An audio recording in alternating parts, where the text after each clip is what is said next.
आज हम third property electric charge की एडिटिविटी ऑफ इलेक्ट्रिक चार्ज की बात करेंगे। What do mean by additivity of electric charge की अगर आपके पास कोई भी चार्ज बॉडी है तो ये प्रॉपर्टी हमें ये कहती है कि अगर मान लो इसके डिफरेंट पोर्शन पे डिफरेंट अमाउंट का चार्ज प्रेजेंट है, मान लो इस पार्ट पे Q1 प्लस Q1 है, इस पार्ट पे माइनस Q2 है और इस डिफरेंट, और ये याद रखना इलेक्ट्रोस्टैटिक के अंदर चार्ज जहाँ पे प्रेजेंट होता है वो अपने आप मूव नहीं करता, वो वहाँ का वहाँ ही स्टे करता है, तभी उसे इलेक्ट्रोस्टैटिक बोलते हैं, स्टैटिक इलेक्ट्रिसिटी भी बोलते हैं।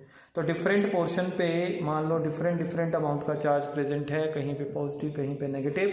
तो अगर हम ओवरऑल चार्ज देखने की बात करते हैं तो ये प्रॉपर्टी हमें ये बताती है कि जो टोटल चार्ज होगा, नेट चार्ज होगा किसी भी चार्ज बॉडी पे, वो हमेशा अलजेब्रिक सम होगा। अलजेब्रिक का मतलब साइन को लेते हुए ऐड करें, अलजेब्रिक सम होगा ऑल दी चार्जेस का, वो हमारे पास टोटल चार्ज बताएगा। ये कहती है एडिटिविटी ऑफ इलेक्ट्रिक चार्ज। यानी कि अगर मैं आपको ये कहता हूँ कोई भी बॉडी है और उसके अंदर अगर हम अलजेब्रिक सम करते हैं और वो अलजेब्रिक सम मेरे पास 0 आ जाता है तो इट मीन्स कि वो बॉडी इलेक्ट्रिकली क्या है, न्यूट्रल। तो ये आपको समझ में आया।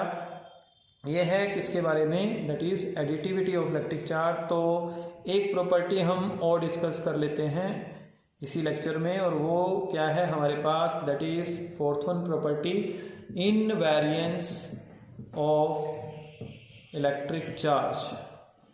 अब इनवेरिएंस ऑफ इलेक्ट्रिक चार्ज क्या बताता है, इनवेरिएंस ऑफ इलेक्ट्रिक चार्ज हमें ये बताता है कि अगर कोई चार्ज बॉडी है और वो चार्ज बॉडी मोशन में आ जाए, मान लो अभी ये रेस्ट में थी, ये क्या थी, रेस्ट में, तो इसके ऊपर चार्ज कितना था, Q, जिसे मैं बोल रहा हूँ Q रेस्ट, ठीक है। और अगर मान लो यही बॉडी जब मोशन में आ जाएगी, किसमें आ गई, मोशन में, यानी कि इसने चलना स्टार्ट कर दिया, तो अब इस चार्ज को मैं क्या बोल रहा हूँ, Q मोशन।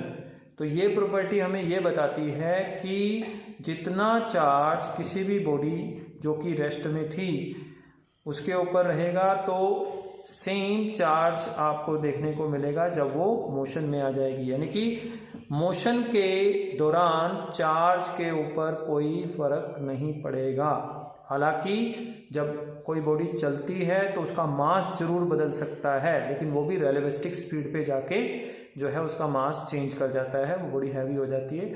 लेकिन अगर वो बॉडी मोशन में आ जाती है तो उसका जो चार्ज है वो ज्यों का त्यों बना रहता है। This is invariance of electric charge. Thank you.